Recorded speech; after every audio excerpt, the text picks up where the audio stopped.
Et on va étudier le chapitre 56, et si on a le temps, on fera un petit peu du chapitre 57 de Orot HaKodesh du Rav Kook. C'est un chapitre surprenant, ce chapitre. Il conviendrait bien à un professeur de philosophie qui a étudié ce que les philosophes disent sur la manière de réfléchir et la manière de penser, la philosophie de la pensée. Et ce qu'il fait ici est donc quelque chose de surprenant pour quelqu'un qui étudie, habitué d'étudier du Kodesh, du Chumash, la Mishnah, la Gemara, des Midrashim, des Mefarshim. Voici un auteur qui nous parle de bonsoir, vous êtes courageux avec ce froid. Madame, mais ça, on a mis le chauffage, ça va se réchauffer un petit peu ici. Je suis complètement confiant. On sent glace. Voilà. Alors, je disais donc que c'était un chapitre surprenant et qui montre vraiment l'originalité du Rav Kook. Il pense comment penser. Alors, pourquoi c'est important pour nous? Parce que j'ai hésité, vous savez, est-ce que je réfléchis quel chapitre enseigner et quel chapitre sauter? Je dis peut-être qu'il faut sauter, c'est vraiment très théorique, ça c'est pas quelque chose de... Quel enseignement pratique peut-on en tirer? Mais en fait, c'est un chapitre important parce qu'il nous apprend qu'il faut réfléchir, il faut penser. Alors, évidemment, tout le monde réfléchit avant de faire un voyage. On va regarder, quel est le chemin le plus rapide. C'est pas qu'on ne réfléchit pas. Et puis, si on a résoudre un problème de mathématiques, on réfléchit comment résoudre ce problème de mathématiques. Et ainsi de suite. Et si on doit faire un repas, on réfléchit quels sont les ingrédients qu'il faut mettre. Donc, cette réflexion-là, tout le monde l'a. Non, la question c'est savoir est-ce qu'on réfléchit vraiment sur notre vie, sur le but de notre existence? Est-ce que l'on a le temps de véritablement penser? Alors le Rav Kook nous dit il faut penser qu'il faut penser. Alors il nous parle d'un chapitre qui a Asara Iske Marshava. Il y a 10 étapes de la pensée. Et il y a la première étape et la dernière. On va commencer par présenter la dernière étape pour voir jusqu'où le Rav veut nous amener. Eh bien, on voit dans la 10e étape, Ashkafat Olam Shleima. Eh bien, c'est une vision du monde entière. Abba Mikol Agomim Aruchaniyim Halalu Ke'echad. Combien de gens parmi nous, même nous, vraiment, est-ce qu'on a le temps de penser à Ashkafat Olam, notre vision du monde? Alors, le Rav Kook vient nous expliquer qu'il faut que toutes nos réflexions, que notre étude, que notre limoud, eh bien, doit nous amener à avoir une véritable hashkafat olam, une véritable vision. On peut dire un jour comme ci, et puis un jour comme ça. On n'a pas véritablement de voie.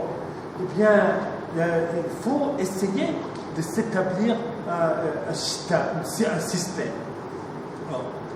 Alors, tout le monde vit comme ça. C'est pas tout le monde a une ashkafat olam brura. Je pense à mon père, Zefet Sadik Livracha, il avait une ashkafat olam brura sur toutes les questions, que ce soit tzava, armée, travail, les havat Hashem, irat Hashem, chesed, etc. Il avait une vision qui était globale. Bon, si je lis les écrits de mon grand-père Zatzal, je le connais un petit peu mieux maintenant et peut-être que je dois changer ma vision sur lui, mais l'impression que j'avais, en tout cas, c'était plutôt un homme qui a beaucoup de pensées, beaucoup de richesses, mais moins un système cohérent. Il y a beaucoup de cohérence, c'est quelqu'un qui réagit, qui a une intériorité très forte, un amour d'Israël très fort, et le sens de conduite des choses pour lesquelles il était absolument clair, mais peut-être moins systématisé. Vous prenez les gdolim, ça dépend, prenez c'est un ashkenaz de Rav Kook qu'on voit ça ici, c'est bien avoir un système complet. Et quelquefois un avantage d'avoir pas un système complet. Ce n'est pas toujours la meilleure des choses, parce que quelquefois c'est enfermant d'avoir une ashkafat olam shlema. Parfois ça peut même, alors il parle beaucoup que l'homme doit bouillir et qu'il doit créer, de vouloir arriver à une ashkafat olam shlema, et aussi quelque chose qui a, sans compter dangereux, qu'on s'enferme ensuite dans son propre système. En tout cas, c'est très beau, cette réflexion, comment est-ce qu'on arrive à avoir une ashkafat olam. Parce qu'en général, la plupart des gens, eh bien, leur ashkafat olam, elle vient de quoi? Tout le monde a une certaine ashkafat olam. Elle vient de ce que l'on dit, de ce qui est accepté dans la société dans laquelle on vit. Si on est sioniste dati, eh bien, on pense que c'est important de travailler, d'aller à l'armée. Si on est haredi, on pense que c'est une ineptie. Et puis, si on est chiloni, on se dit que l'étude, on ne sait même pas que ça existe, l'étude de la Torah. On est dans des mondes complètement différents et on vit dans un système que l'on n'a pas pensé. Alors vient le dire, il faut que vous pensez à ce que vous faites, à ce que vous pensez, à ce que vous pensez. Alors il parle de 10 étapes. On va les séparer en deux, ces 10 étapes. Pourquoi les séparer en deux? Parce que la première partie, c'est un développement qui vient de ce qui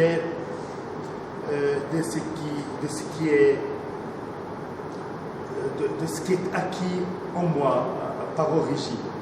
Et puis la deuxième partie, non, c'est le contraire. La première partie, c'est ce que l'homme crée avec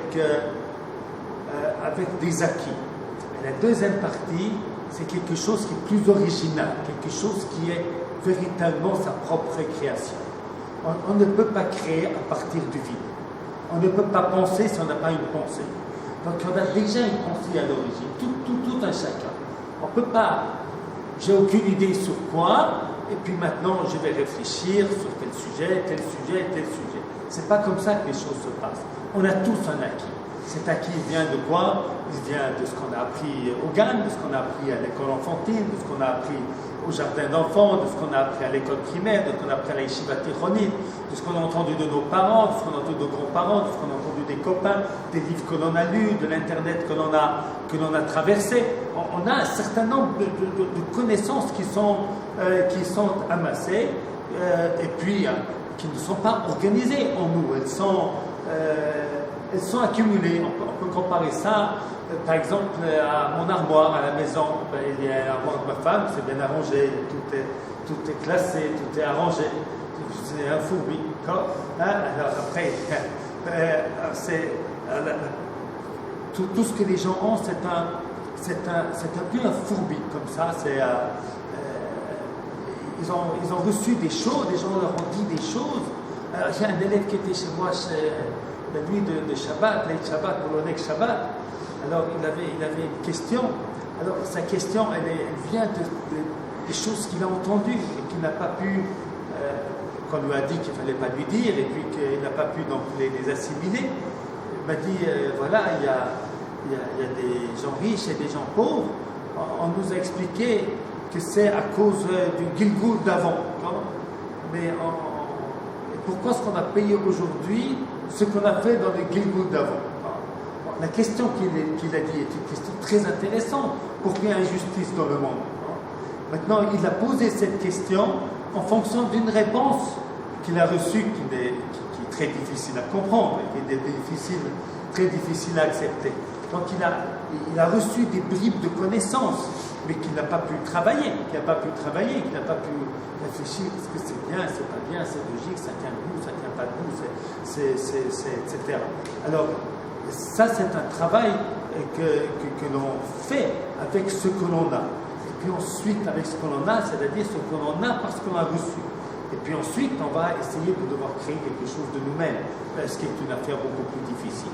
On va parler des 5 premières parties, les 5 premiers éléments, parce que le numéro 5 de cette machin, il ressemble au numéro 10. C'est-à-dire c'est comme une espèce de deux cercles, je dirais ces 10 étapes, c'est comme deux cycles de 5, donc qui s'ajoutent l'un à l'autre. Alors il dit le premier, Shinun Arayanot Vargashot Ayuduim Vikvar, c'est-à-dire sortir à la conscience ce que l'on sait. C'est comme ça que je traduis. Je ne sais pas si j'ai une bonne traduction. Les mots exacts, Shinun, j'ai vu un commentateur, il dit Shinun, ça vient du mot Shen. C'est avec les dents que l'on mâchette quelque chose que l'on reçoit. Voilà, tout simplement, c'est d'amener à la conscience les idées et les sentiments à Yudhimi. C'est très important parce qu'il y a deux mots qui sont dits ici. Dans ce sens-là, il est un chidouche par rapport au philosophe, le Rav Kook. Shinun arayonot v'argashot. C'est-à-dire de ramener à la conscience et arayonot, comme ce jeune homme qui vient et qui me parle de quelque chose qu'il ne pense pas tout le temps à ce Gilboul. Mais il vient, maintenant voilà, il réfléchit à quelque chose qu'il a entendu, il sort à sa conscience pour pouvoir le travailler. Mais s'il n'avait pas sorti à sa conscience, il ne pouvait pas le travailler. Ah ouais, il ne pouvait pas le travailler. Donc le premier travail, c'est d'être conscient de ce que l'on sait. Voilà. Alors c'est déjà, on a l'impression que c'est rien, mais c'est déjà c'est pas du tout évident. Car, évidemment, je ne parle pas de ça, d'être conscient que je sais que 2 plus 2 font 4. Je parle de choses un peu plus spirituelles, un peu plus rouhani, que l'homme n'a pas l'habitude de réfléchir à eux. Alors il nous dit 2 choses ici, le Rav Kook. Shinun arayonot ve'argashot. C'est-à-dire, les argashot, ce sont, comme on dit en français, regesh, les sentiments, les impressions que le cœur a reçues. Alors, c'est-à-dire, par exemple, on a pu rencontrer un jour un homme qui nous a fait une forte impression. Et puis ensuite, on l'a oublié, quoi. On l'a oublié. Quelquefois, voilà, moi, quand j'étais jeune, j'ai appris avec le Rav Freiman, qui était vraiment un bon temps. Maintenant, il m'a laissé une forte impression. Mais dans le courant de la vie, j'ai oublié le Rav Freiman. Voilà, le pauvre, il n'est plus dans la mémoire. Non? Et puis, si je fais un effort, de me rappeler de cet homme exceptionnel, de cet homme qui était tant de bonté, tant de simplicité, tant de modestie, et puis qui avait tant de connaissances, mais qui n'étaient pas des connaissances écrasantes, mais qui étaient des connaissances qui vont éveiller, chez l'élève que j'étais, les curiosités, la recherche, l'intérêt, etc. Alors, de penser à lui, de penser à ce regesh que j'ai vu dans cette rencontre, c'est quelque chose d'important, de ramener ça à la conscience. On a peut-être fait une fois une belle tefila, avec une belle kabbala. Ça ne nous arrive pas très souvent, mais ça peut bien nous arriver une fois ou l'autre. Alors, de se rappeler de ce moment-là, c'est quelque chose qui va nous rappeler à l'importance de cette chose-là. Donc, de prendre conscience des regashot. C'est-à-dire que les regashot, c'est aussi très, très, très important. Donc, c'est pas seulement, parce qu'on parle de la pensée, on se dit la pensée, c'est le sechel. Et bien, pour le Rav Kook, la pensée, ce n'est pas que le sechel. Le regesh fait partie des choses extrêmement importantes de la pensée de l'homme. Et puis ensuite, Zikuram, Biruram, Siduram, Beyichusam, Zelazé, Betsuraluna.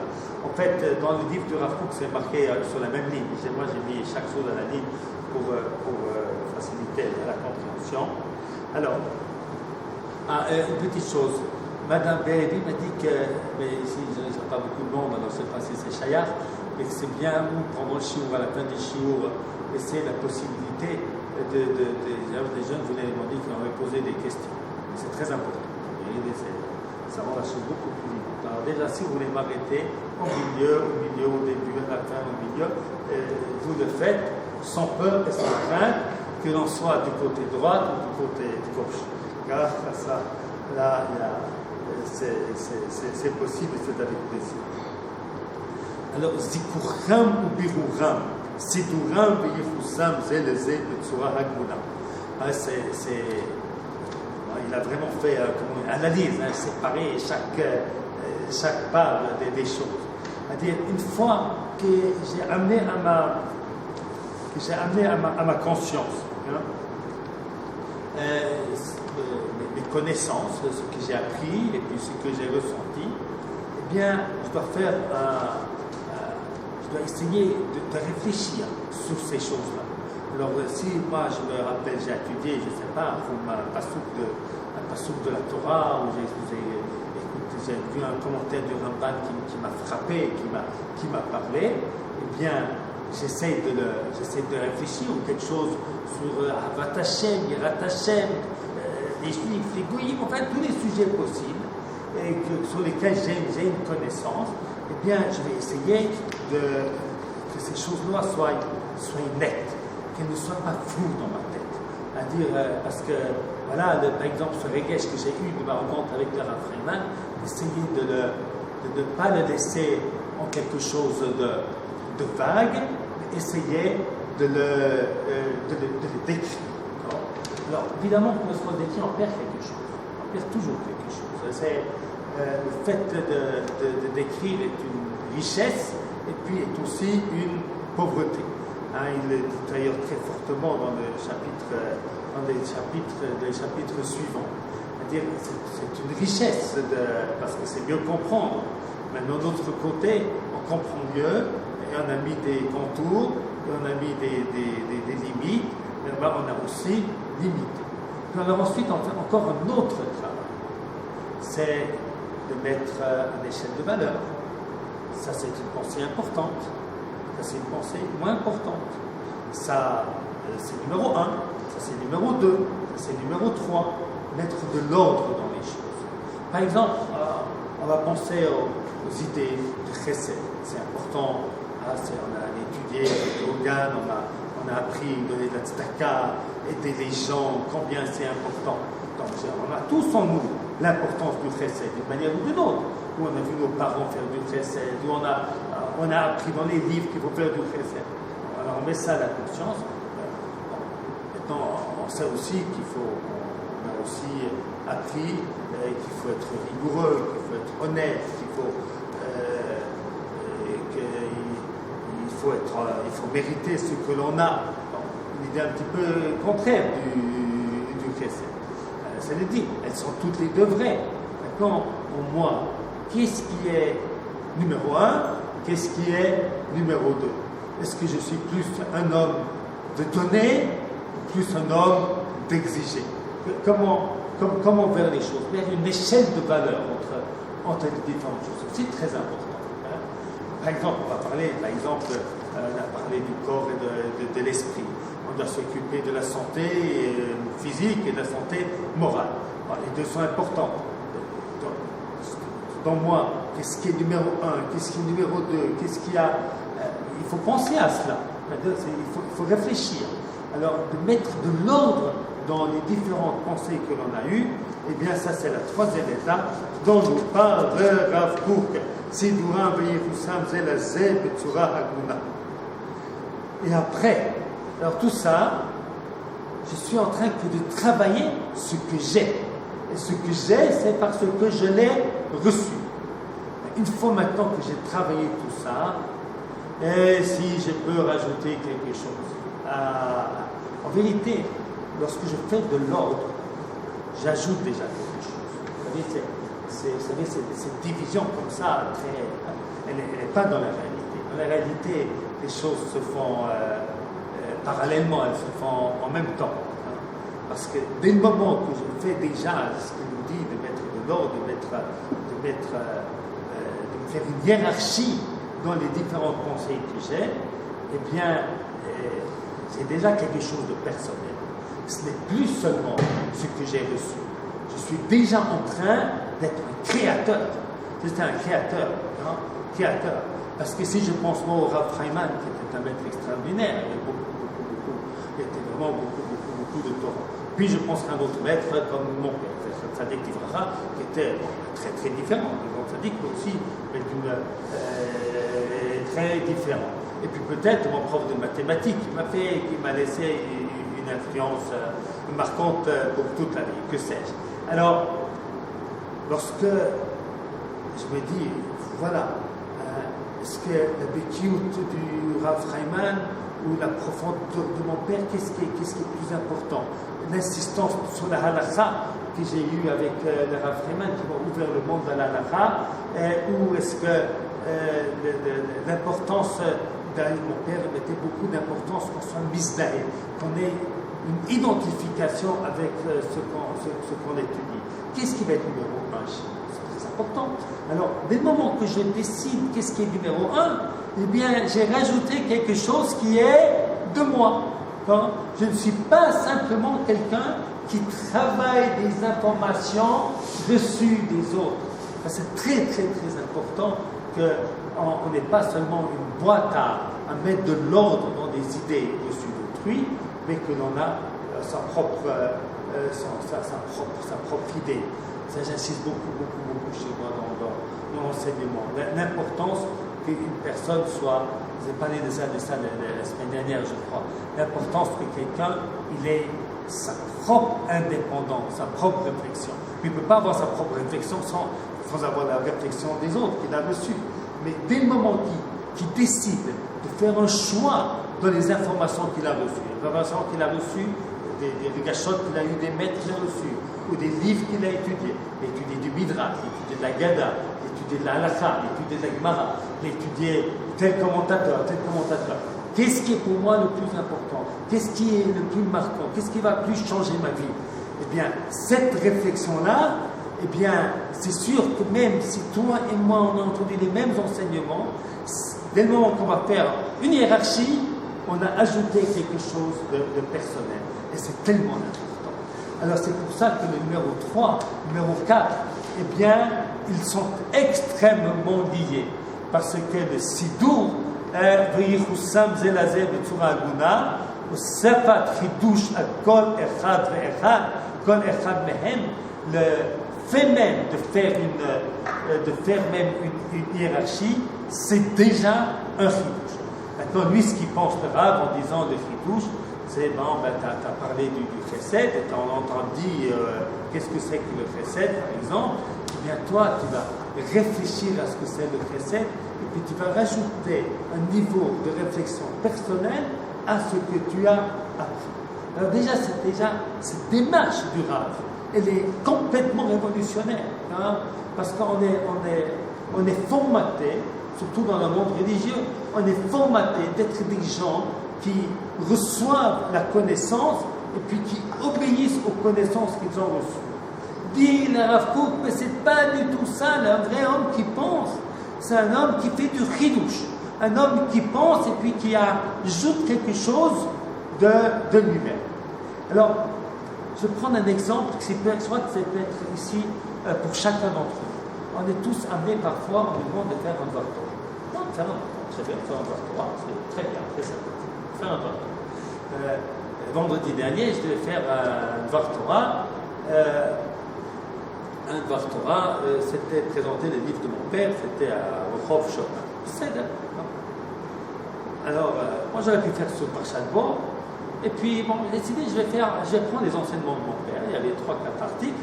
Et puis, je vais enseigner ces articles. C'était très beau, vraiment très bien. Maintenant, automatiquement, je ne cherchais pas à dire mes propres chidouchim. J'ai écrit un livre sur Parshat Bo entier. Mais j'ai cherché à dire l'enseignement de mon père. Il y avait vraiment des choses absolument magnifiques. Maintenant, automatiquement, lorsque j'ai travaillé sur les textes de mon père et que je les ai transmis, j'ai rajouté un petit quelque chose qui est à moi. Et puis, je crois que chacun qui fait un Dvar Torah, alors il va appliquer, il y a pas les éléments qui vont faire un Dvar Torah, on va appliquer, c'est quelqu'un qui a déjà écrit, il y a plein de livres sur les parachutes à Shavua. Alors on en prend celui-là, ça me dit rien, celui-là, ça me dit rien, celui-là c'est pas mal, moi ça me parle un petit peu, et puis bon, là, c'est pas un peu cet article, celui-là c'est bien, je vais faire celui-là. Ensuite, la personne qui fait le Dvar Torah, Si elle ne va faire que répéter ce qu'il a lu dans le livre, le Dvar Torah sera un Dvar Torah mort. Et il est nécessaire que ça lui fasse tilt, ou qu'il pense que ça ressemble à quelque chose d'autre qu'il a pensé, ou bien qu'il va rajouter une petite expérience personnelle que cette Dvar Torah lui a suggérée. Il faut acquérir, on appelle ça l'alacha shinui kodeh. Enfin, c'est pas très bien de parler des voleurs, mais ce que j'ai fait là, on va réparer après. Alors, quelqu'un qui a volé un objet, d'accord, et alors, bon, il doit rembourser, bien entendu. Alors, si l'objet est tel quel, il doit rendre l'objet tel quel. Par exemple, il a volé du bois. Il a volé du bois, il a volé, il faut rendre. Il prend le bois qu'il a volé et il rend. Maintenant, si de ce bois, il a fait des magnifiques chaises, hein, alors il n'a pas rendu des chaises, il a volé du bois. Non, les chaises lui appartiennent, chez nous il connaît, et puis il va rendre le bois, il coûtait 762 shekels, il va payer 762 shekels au propriétaire, il va aller chez un menuisier et acheter le bois qui est le même que celui qu'il avait. Mais ce qu'il a, ça c'est devenu à lui. Chez nous, connaît. Machloket, si chez nous connaît ou pas, dans la Gemara. Voilà. Alors, un Dvar Torah, que l'on pique de quelqu'un, eh bien, il faut en faire un kinyan. Comment est-ce qu'on fait un kinyan? En y rajoutant quelque chose à soi. Quelque chose à soi. Femme fait un shiur toutes les 2 semaines, toujours elle cherche des bouquins, pour machin. Maintenant, si je vais écouter son cours, derrière la porte, qui m'intéresse, c'est un cours pour femmes, je n'ai pas le droit d'entrer, alors je me mets à écouter, et je vois qu'elle a pris mon shiur, mais ce n'est pas tout à fait la même chose. Ça a eu un changement. Elle a fait Shinui Kodeh. C'est devenu autre chose. Par un moment, elle va. Peut-être que c'était l'aspirateur, mon texte était l'aspirateur, mais finalement ça devient autre chose. Et ça c'est tellement important. Et ce que nous enseigne ici le Rav Kook, qui est vraiment révolutionnaire. Alors,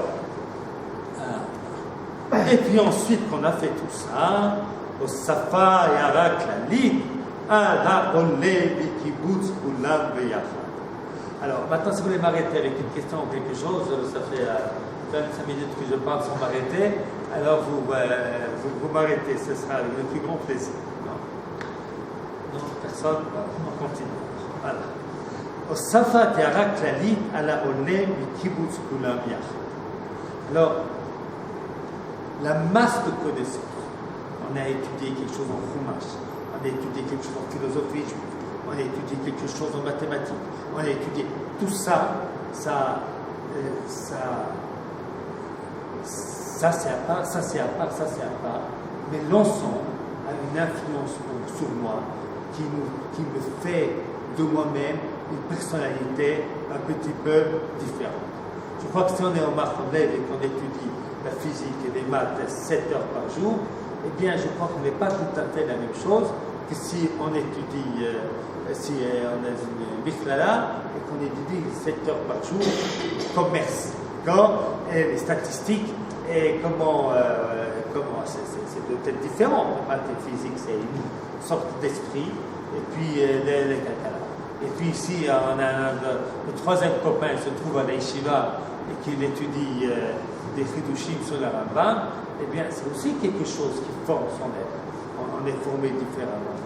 Maintenant, si on étudie et ça, c'est ensemble, eh bien, fait de nous une certaine sorte de personnalité. Et ça, c'est cette Héara Klanit. C'est-à-dire qu'il y avait quelqu'un qui rentre à la maison, vous connaissez cette histoire, la rappeler, il rentre à la maison et dit à son papa, waouh, ce semaine-là, j'ai étudié 63 pages de Gemara. Ah, c'est formidable. Mais dis-moi, qu'est-ce que ces 63 pages t'ont appris? C'est-à-dire, d'apprendre 63 pages, c'est très bien, mais c'est encore mieux que les 63 pages nous apprennent quelque chose. C'est-à-dire, est-ce qu'elles ont un effet en toi? Est-ce qu'elles ont changé quelque chose en toi? Ça change, c'est certain. C'est pas gentil la manière dont ce papa pose la question à son fils, parce qu'il est certain les 63 pages qu'il a faites dans Transforme. Alors je disais, eh bien, c'est Magbid, c'est en parallèle avec la dernière phrase de Ashkapat, Olam Shlema, Agorba, Mikol, Agormim, Aruchanim, Analuker. Alors là, on a étudié les 5 les plus simples. C'est des choses, en vérité, j'aurais aimé m'arrêter là, parce que la suite, ça devient pour moi compliqué, parce que je ne suis pas là où se trouve le Rav Kook. Il se trouve dans la qui devait être un homme absolument exceptionnel, avec une vie intérieure d'une puissance difficile à décrire. Parce que vous savez, lorsqu'un homme écrit, finalement, je vous donne des exemples, d'où je vais prendre des exemples, c'est la vie à moi, je ne peux pas apprendre la vie à vous, c'est impossible. Donc, eh bien, même quand on écrit des idées, eh bien, c'est lié avec l'expérience personnelle de ce que la personne vit. D'ailleurs, il y a quelquefois, c'est peut-être remarqué, il y a c'était peut-être en yeshiva, il y a un rav qui vous dit comment est-ce qu'il faut étudier. Et il vous dit il faut étudier beaucoup de iyun, un petit peu de bikiyut, un autre qui dit il faut étudier beaucoup de bikiyut, un iyun un petit peu, pas trop, parce que voilà, ça, et il faut avoir de l'argent. Un autre qui dit que la lacha c'est très important, et puis combien d'heures pour ci, combien d'heures pour ça, etc. Eh bien moi je vous donne un conseil, ne les écoutez pas. N'écoutez pas ces conseils. Pourquoi? Parce que le conseil qu'il donne, c'est un conseil de ce qu'il a construit pour lui, de ce qui convient à lui. Il y en a qui nous explique qu'il faut répéter 10 fois. Le Rav Kook avait écrit à son fils, j'ai entendu que tu révises ta page de Gemara que 4-5 fois, moins que 10 fois, c'est rien. Alors moi, je dois aussi réviser 10 fois. Moi, je ne peux pas. Je ne suis pas capable, je ne suis pas construit comme ça. Je ne suis pas construit comme ça. Moi, je suis construit autrement. Je suis construit autrement. Donc, il n'y a pas vraiment de système universel. Chacun, il doit trouver pour lui ce qui convient à son être. Je vois ça tous les jours avec Shiva qui ne veut pas rentrer en Shiva Gemara, qui ne veut pas rentrer en Shiva Eguna. Moi, je veux qu'ils rentrent tous parce qu'on a un système, comment on appelle ça en époque, misgeret, d'accord? Et puis qu'il faut respecter la misgeret parce qu'autrement, il y a tout qui s'effondre. Mais en vérité, ils ont raison de ne pas nous écouter, les élèves parfois. Ils ont raison parce qu'ils ont raison de se révolter contre cela et puis de désobéir. Parce qu'en désobéissant, eh bien ils font leur propre vie, leur propre calcul qui convient à leur aide. Parce que le programme qu'on a fait, c'est moyen, c'est ce qui convient, disons, à 70% des élèves. Aux 30%, ça convient plus ou moins, et puis sur ces 30%, à 10%, ça convient pas du tout. Alors il faut qu'on soit assez intelligent aussi pour être capable d'achil total et comprendre que voilà, qu'ils sont un petit peu différents. Alors, ça c'est donc, je ne sais pas pourquoi j'ai dit ça, mais voilà. C'est quand même en rapport à la manière de penser, de réfléchir et tout ça. Alors il disait que les 10 ici, c'est Rav Kook, hein, c'est pas chacun. Je crois qu'il parle de ce que lui-même fait avec lui-même. Alors on a au numéro 6 jusqu'au numéro 10, eh bien on a le deuxième cycle. Le premier cycle, c'était tout le monde qui provient de ce que j'ai étudié, de ce que j'ai reçu de l'extérieur. Et maintenant on a un deuxième cycle de tout ce qui vient pas de l'extérieur, mais qui vient de moi-même. Safot, rayon, not, regashot, hadashim, imekor, hadbea, veharegish. Alors ça, c'est absolue originalité. Quelque chose qui vient profondément de moi, de mon propre regesh, de ma propre intelligence. Ce n'est plus du copie. Et c'est pas le Dvar Torah que j'ai pris de quelqu'un d'autre et que j'ai travaillé et que j'ai rajouté quelque chose et que j'ai été connu de chez nous et que j'ai acquis par les changements que j'ai faits, mais il s'agit de quelque chose de tout à fait autre. Il s'agit de quelque chose d'absolument original.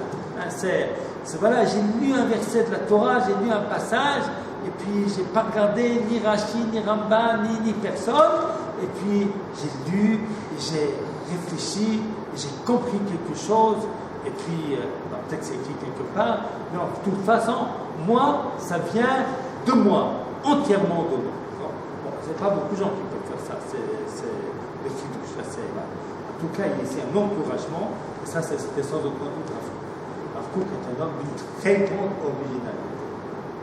En fait, c'est pas vrai ce qu'il dit que ça peut venir que ça vient aussi de ce que l'on a appris par avant. Et c'est plus original que ce qui est de travailler ce que l'on a reçu. Alors, je vais vous donner un exemple, parce que je crois qu'il n'y a pas beaucoup de vrais chidushim. C'est rare de vrais chidushim. Là, quelquefois, on pourrait dire, par exemple, que le rabbi de Brisk, dans l'étude de la Gemara, ce qu'il a fait, les Shnedinim, il a apporté un souffle nouveau. D'accord ou pas d'accord, mais c'est sans aucun doute un souffle nouveau qui a vigoré les yeshivot. Aujourd'hui, 80% des yeshivot étudient la Gemara avec le système de Brisk, c'est-à-dire dans chaque chose, de voir pour deux côtés, quelquefois poussé à l'extrême, mais sans aucun doute, c'était quelque chose d'original. Hein, c'est une nouveauté, et puis ensuite, on prend, etc. Alors, il n'y a pas, chaque minute, quelqu'un il peut inventer un nouveau système. C'est pas possible. C'est pas possible. Mais il y a sans aucun doute des choses nouvelles et qui sont quand même basées à des choses qui ne sont jamais entièrement nouvelles. On voit déjà les Shnedinim dans la Gemara sans avoir à prendre la vie de Brisk. Ce sont des choses qui existent dans le temps. Maintenant, moi j'ai pensé que, voilà, j'ai parlé de mon père tout à l'heure, à Zatzal, je pense que dans tout ce qu'il a écrit, il y a une chose qui est un véritable chidush. Et ça explique qu'est-ce que c'est le Safot Reyanot ou Gashot Chadashim Imkor Avea V'Aregesh. Alors, ça a été publié dans son livre sur le Talmud, un des derniers chapitres. C'est la manière de comprendre les drashot, des psukim qui se trouvent dans la Gemara. Dans la Gemara, on apprend des halachot. Il y a un passage, on dit ce mot-là, à cause de ce mot-là, eh bien, on apprend c'est comme ça, à cause de ce mot-là, c'est comme ça. Puis en général, c'est très bizarre, et c'est très très loin du pshat. Alors, plusieurs auteurs se sont attaqués à essayer de comprendre les rapports entre la halakha qu'on apprend et puis le mot, la dracha du passage. Alors, il y a divers systèmes. Il y en a qui disent, en vérité, je ne comprends pas du passage. On connaît la halakha depuis Sinaï. Et puis on trouve une allusion dans le passage. On appelle ça Asra. Il y en a d'autres, par exemple le Bible qui a fait un très très beau travail, essayer de montrer le système. Il y a un système. En vérité, il y a un système cohérent. Il y a un code.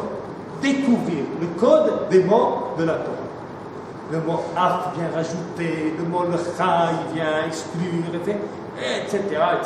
Dans le début de Vaïkra, il écrit 73 règles pour essayer de comprendre. C'est très intéressant. Père Zatzal, il a fait quelque chose de nouveau. Il a dit, laissez tomber les petites allusions du mot. C'est pas ça. Regardez les versets dans leur ensemble. Réfléchissez au message spirituel qui sort de cet ensemble. Et puis, vous allez prendre l'halakha, essayez de comprendre cette halakha, quelle est l'âme de cette halakha. Et puis, vous allez voir que c'est la même chose. Bon. Finalement, que le mot est un petit prétexte, quoi. Bon. Mais en vérité, il ne faut pas voir juste le mot en plus, le mot en moins. Il faut voir l'ensemble de toute la parasha pour essayer de comprendre. C'est une vision tout à fait, elle est révolutionnaire. On peut trouver un petit peu chez Hirsch, on peut trouver ici ou là, comme chez qui, chez le Maharal, ici ou là, des choses comme ça.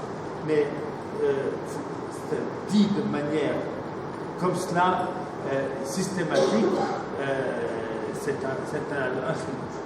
D'ailleurs, mes livres, à moi, lorsque je fais des mishpatim, shoftim, kitetse, où j'explique les midrashé halakha, eh bien, en fait, ce que j'ai fait, moi, c'est j'ai fait le scribouya. j'ai pris cette idée de mon père, et mon père il a donné, je ne sais pas, 9 ou 10 exemples dans cet article, éparpillés dans ses écrits, on peut en trouver quelques-uns, peut-être 15 en tout, 20 en tout, je ne sais pas. Ce que moi j'ai fait, c'est d'utiliser ce système partout, voilà, pour expliquer. Et ça, c'est un chidouche. Ça, c'est quelque chose de nouveau. Alors ça, c'est cette étape numéro 6. Au Safod, Rayonot, Gashot, Hadashim, une Koradea Varegesh. Bien, par exemple, cet exemple-là, il est très bon parce que c'est à la fois Dea et à la fois Regesh. C'est-à-dire, c'est Dea parce que c'est une réflexion. Et c'est aussi Regesh parce que c'est sentir un verset, c'est pas seulement le comprendre. Chibour au Safar, Imaatsu Mikva. Maintenant, c'est pas. On va pas jeter le Malbim Olam, la dracha qui est marquée dans l'Igmara Olam.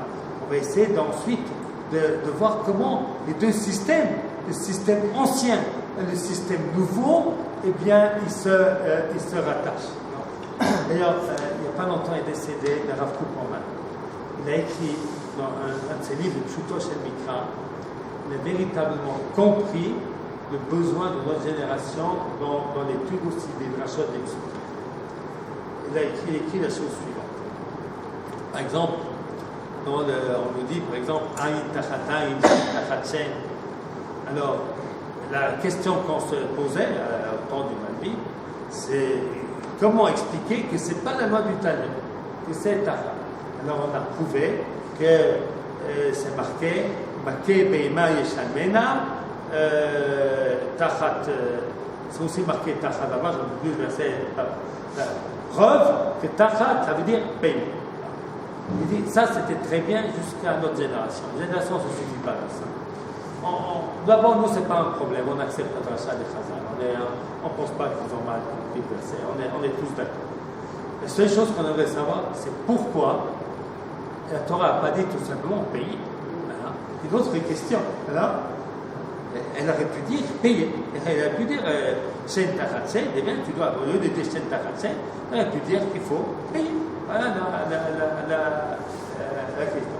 Voilà, il dit le problème de notre génération, ce n'est pas le même problème, mais ça rejoint un petit peu l'enseignement de mon père.